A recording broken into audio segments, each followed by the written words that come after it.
तो कैसे हैं आप सब। Welcome back to my channel. मैं सोनी, आपकी GL story teller and writer. So बिना किसी देरी के आते हैं सीधा स्टोरी पे। फोर्स लव का पार्ट 42 हम सीधे पिछले पार्ट से आगे देखेंगे। ओके, सब लोग खाना खा रहे थे और यहाँ नानी जी पहले देखती है खाने को। बहुत अच्छा था दिखने में। नानी एक स्माइल पास करती है और एक स्पून लेती है और फिर वो टेस्ट करती है थोड़ा सा। औरों का तो नहीं, लेकिन काव्या का ध्यान सिर्फ अपनी नानी के रिएक्शन पे था। वो टेस्ट करती है और फिर कुछ टाइम के लिए खामोश हो जाती है और अब वो स्माइल करती है और देखती है रूही को और कहती है रूही। रूही कहती है नानी जी।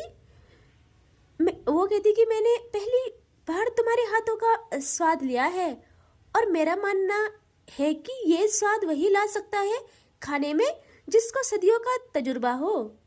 मानना पड़ेगा, ये नाजुक हाथ सिंघानिया खानदान की इज्जत और रसोई दोनों को संभालने के लायक है।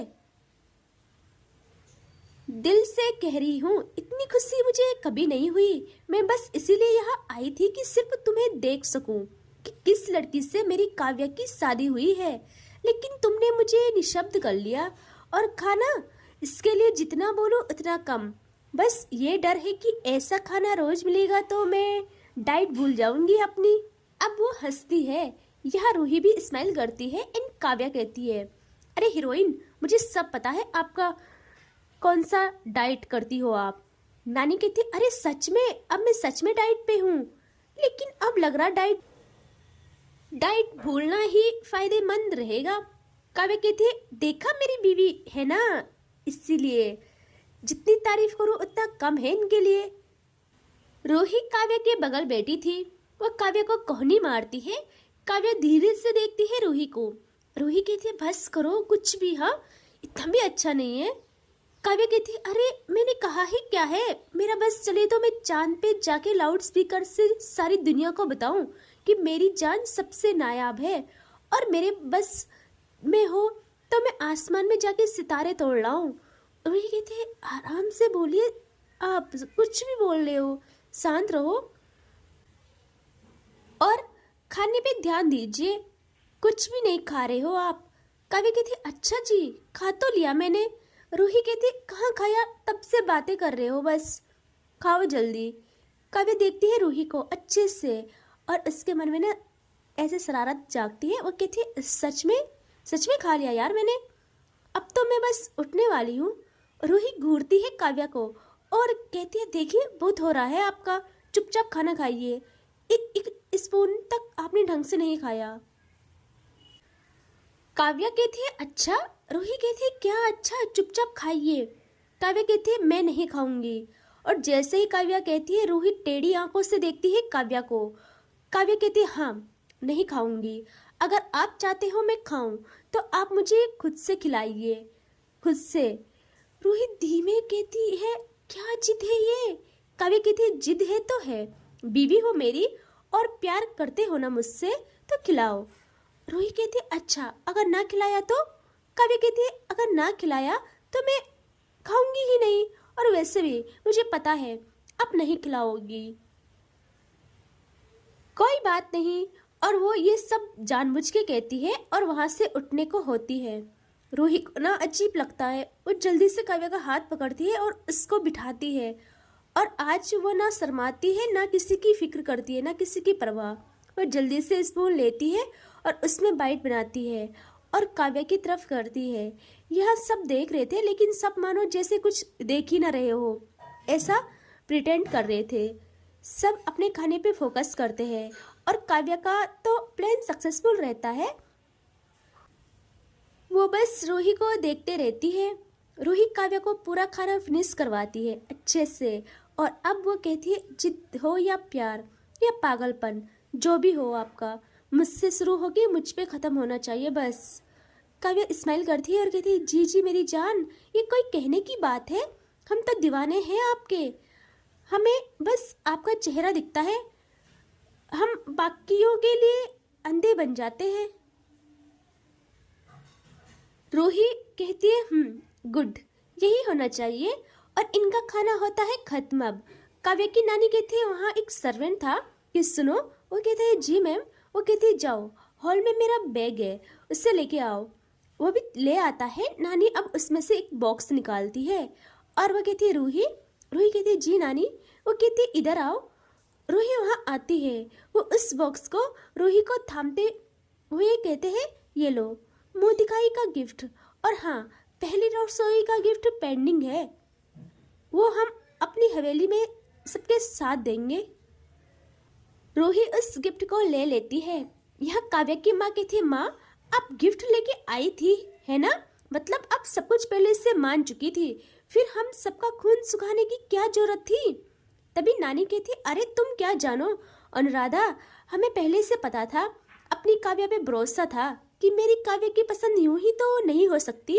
वो तो मुझे गुस्सा और नाराजगी इस बात की थी ज्यादा थी कि मेरी पोती की शादी मैं ही नहीं थी, आशीर्वाद तक न दे पाई दोनों को मंडप में। तभी वो कहती है माँ, आप भी ना, आपने हमें डरा दिया था और सब लोग फैमिली टाइम स्पेंड करते हैं। तभी आती है हॉल में तन्वी और उसकी नज़र पड़ती है डाइनिंग एरिया पे, और वो जैसे देखती है उसकी नज़र पड़ती है नानी पे, और उसको तो यकीन ही नहीं होता है। वो जल्दी से भाग के आती है ये कहते हुए अरे नानू आप। और नानी देखती है उस साइड, सब देखते हैं। काव्या कहती है लो नानी, आ गई आपकी बंदर। और अब इससे गुस्सा आएगा कि आप इससे कम प्यार कर रहे हो और मुझे ज़्यादा। और नानी जैसे ही देखती है वो कहती है ओह मेरा बच्चा, जल्दी आ, कब से तेरा इंतजार कर रहे थे हम सब। और तन्वी जल्दी से आती है और नानी चेयर से उठती है। तन्वी भाग के जाती है और उनको पकड़ती है गोदी में और राउंड राउंड घुमाती है। वो कहती अरे रुक जा, थम जा, बुढ़ापे में मेरी हड्डियां टूट जाएगी यार, मेरी हड्डियां तोड़ेगी क्या। और अब तन्वी रखती है नानी को नीचे और कहती है नानी मेरी जान कब आए आप, और बताया भी नहीं। और अब वो छूती है नानी के पैर। यह नानी उससे हक करती है और कहती है मेरा बच्चा, मेरा बंदर कितनी पतली हो गई है, तेरी भी शादी करवा दे क्या किसी लड़की से जो तुझे मेरी काव्या की रूही के जैसे खाना खिलाए। यह तन्वी कहती है नानू मेरी जान, एक तो बंदर मत कहिए, मैं बड़ी हो गई हूँ, और हाँ दूसरी बात, इससे पतला नहीं फिट कहते हैं, और तीसरी बात हमें भाभी जी जैसी नहीं मिलेगी। हमारी वाली को तो खाना बनाना दूर गैस जलाना भी नहीं आएगा, इतना मुझे कंफर्म पता है। नानी कहती है लेकिन मैं ढूंढूंगी ना आपके लिए संस्कारी सुशील। तो तन्वी कहती है बस करे नानी, आप ये सब छोड़े, आप मुझे ये बताइए आज कैसे आना हुआ, कब आना हुआ, बताया भी नहीं। वो कहती है अरे सब पता है तुझे, मैं क्यों आई होंगी यहाँ, वो भी ऐसे। तन्वी देखती है काव्या पे, काव्या तो स्माइल करती है, बस खड़ी रहती है स्माइल करते हुए।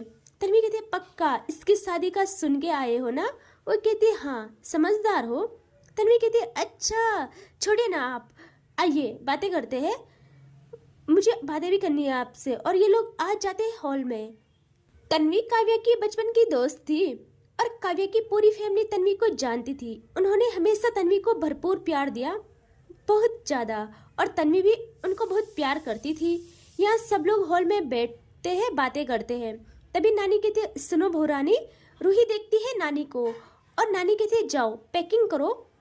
और जैसे वो ये कहती है सब लोग देखते हैं नानी को और एक साथ कहते हैं सब लेकिन क्यों।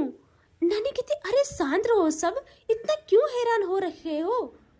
और अनुराधा तुम तो ऐसे अनजान बन रही हो जैसे कुछ पता ही ना हो, या फिर अपने घर की रीत भूल गई हो।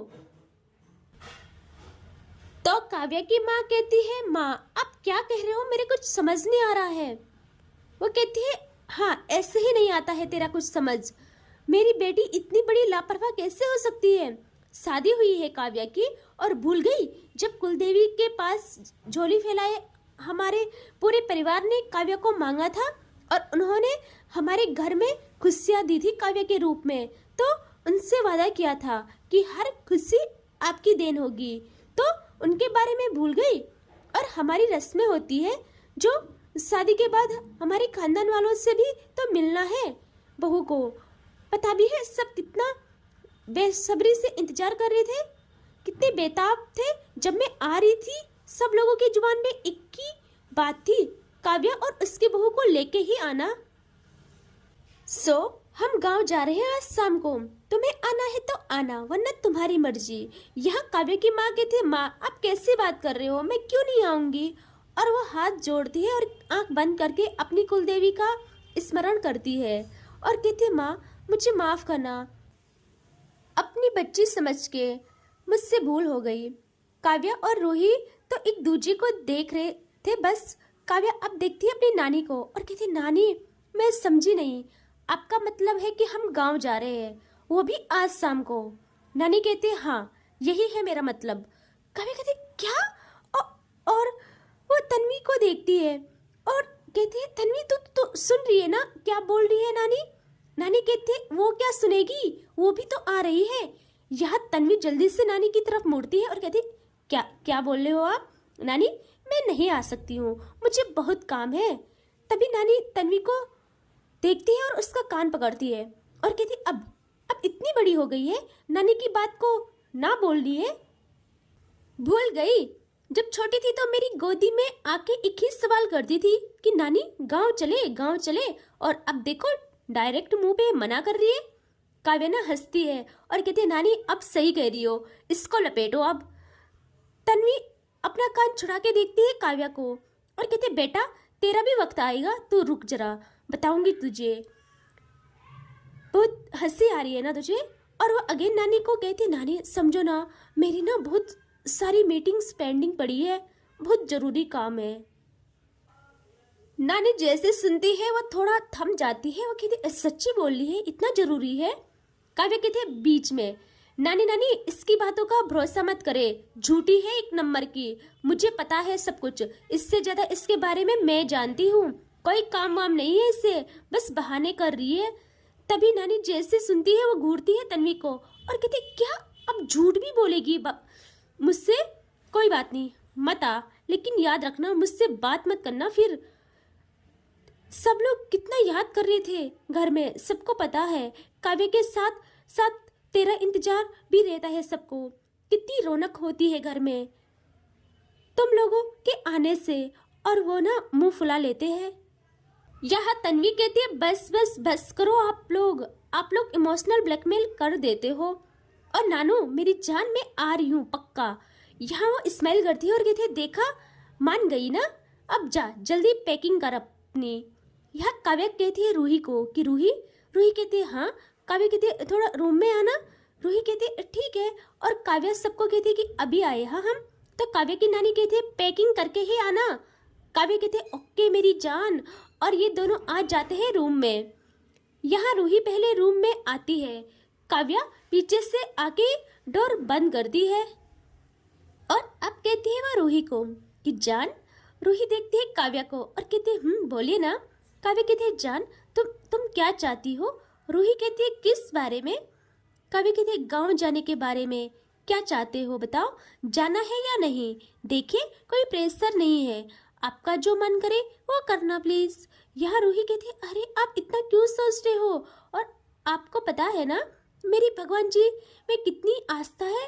और वह थोड़ा काव्या के करीब आती है और बहुत करीब आ जाती है और वो अपने दोनों हाथों को काव्या की नेक एरिया से नीचे अपर चेस्ट पे रखती है बहुत प्यार से।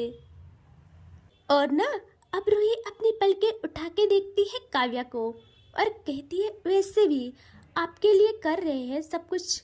माँ ने आपकी दुआ मांगी थी देवी माँ से, और अगर वो दुआ को मंजूर न करते तो आप कैसे मिलते मुझे? काव्या स्माइल करती है और एकदम से रूही को उसकी कमर से पकड़ के जकड़ लेती है अपने पास और रूही काव्या के सीने से चिपक जाती है, इनकी चेस्ट से चेस्ट टकराती है। इतने करीब थे ये दोनों। यहाँ काव्या कहती है, हाँ इतना प्यार, हाँ लेकिन मेरी जान आप समझ नहीं रहे हो, वहाँ पूरा खानदान है मेरा ननिहाल का, कैसे झेलोगी आप? और मैं नहीं चाहती आपको थोड़ा सा भी अनकंफर्टेबल हो। वैसे इतना मुझे पता है वो लोग आपको बहुत प्यार देंगे क्योंकि मेरा राज चलता है वहाँ और मेरी बीवी का तो मुझ पे ही चलता है राज, तो वहाँ क्या ही बोलना। यह रूही कहती है, हाँ वही तो, वैसे भी आप होंगे, मुझे कुछ हो सकता है क्या आपके रहते हुए? और हम दोनों तो अब 7 जन्मों तक जुदा नहीं रहेंगे। काव्या कहती है, 1 सेकेंड, इसका मतलब 7 जन्मों तक के लिए मैं अपनी जान की रक्षक बनूंगी। रूही कहती है, हाँ हाँ बिल्कुल, आपका फर्ज है ये। और आपको पता, वो आपकी फैमिली है, आपको इतना प्यार करती है, तो मेरी भी फैमिली हुई। और फैमिली को झेलते नहीं है पगलू, रिश्तों को निभाया जाता है। और आपको पता है ना, मुझे अपने रिश्ते निभाने बखूबी आते हैं। काव्या कहती है कि हाँ मेरी जान, मुझे आप पे खुद से ज़्यादा यकीन है। लेकिन जान, अगर आपको ना इतनी भी परेशानी हुई तो फिर आप जानते हो ना मैं क्या कर बैठूंगी, मुझे भी पता नहीं है। रूही के बस करे ना। और मुझे पता है आपका गुस्सा और मेरे लिए दीवानगी। काव्या अब अपना हाथ ले जाती है रूही की नेक की तरफ और एक झटके में रूही की नेक को ग्रैब करती है एक हाथ से और दूसरे हाथ से उसकी कमर को। यहाँ रूही घबरा के कहती है, ये क्या कर रही हो आप? काव्या कहती है, कुछ नहीं, बस अपनी जान को अपनी दीवानगी बता रही हूँ। और वो रूही की कमर को पकड़ के सिर्फ अपनी फिंगर्स से यूज़ करती है, उसकी कमर को सहलाती है और रूही की नेक को भी सेम करती है। रूही की आंखें बंद हो जाती है, लाइक आधी खुली आधी बंद। रूही ऐसे ही नशे में जा रही थी। वो कहती, देखिए देखिए, मैंने आपकी दीवानगी देखी है। और आप क्या चाहते हो? मैं गांव ना जा पाऊँ? अभी बड़ी मुश्किल से मेडिसिन लगा के ठीक हुई हूँ। अभी मेरा बिल्कुल मन नहीं है आपकी दीवानगी देखने का। प्लीज़ प्लीज़ छोड़ देना। कभी कहते, अच्छा छोड़ दूँ मैं तुम्हें? तो फिर मुझे लग क्यों नहीं रहा है कि तुम ये चाहती हो कि मैं तुम्हें छोड़ूं? जिस हिसाब से तुम्हारी आवाज़ लड़खड़ा रही है और जिस हिसाब से तुम्हारी आंखें नशे में जा रही है, ये तो मुझे कुछ और ही बता रही है। रूही ना थोड़ा सा लो वॉइस में कहती है कि क्या क्या बता रही है? काव्या एक डेविल सी मुस्कान पास करती है और अपने लिप्स रूही के वो हल्के ओपन माउथ पे रखती है। और जैसे ही रखती है, रूही के हाथ काव्या की शर्ट को और टाइट पकड़ते हैं और काव्या की शर्ट को इतना टाइट ग्रैब करती है रूही कि उसके नाखून तक गड़ जाते हैं उसकी अपर चेस्ट पे। जैसे ही काव्या को पेन फील होता है, वो रूही को किस करना करती है स्टार्ट।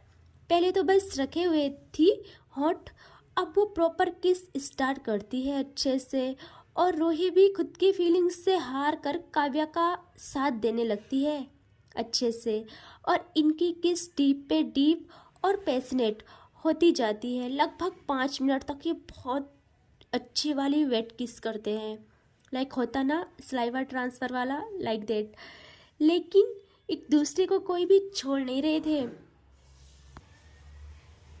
और इनका ये प्यार वाला मोमेंट ऐसे चल रहा था, तभी ये दोनों तो खुद में गुम थे, इनको कुछ खबर ही नहीं थी।